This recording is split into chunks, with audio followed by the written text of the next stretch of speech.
Hi guys, మనం ఇష్టంగా పూజించే వెంకటేశ్వర స్వామి తిరుపతిలో దేవుడికి ప్రసాదంగా పెట్టే లడ్డూలో కల్తీ జరిగిందంట. కల్తీ అంటే ఇటువంటి కల్తీ కాదు. ఈ లడ్డూ తయారు చేయడానికి నందిని అనే కంపెనీ నుండి నెయ్యిని తీసుకొని లడ్డూ తయారు చేస్తారు. అలాంటిది పోయిన ఎలక్షన్లో గెలిచిన జగన్ కాంట్రాక్ట్ని రద్దు చేసి వేరే వాళ్ళకి అవడంతో వాళ్ళు తక్కువ ధరకే అందిస్తామని తీసుకొని కాంట్రాక్టు దాంట్లో పంది కొవ్వు అండ్ బీఫ్ కొవ్వుతో అండ్ చేప కొవ్వుతో నూనెని తీసి లడ్డూ తయారు చేశారంట. అసలు ఇది చెప్పడానికి ఎలా అనిపిస్తుంది.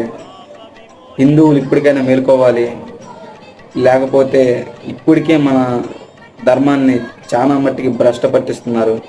అలాంటిది ఇంత తెగించారంటే ఇది మామూలు విషయం కాదు.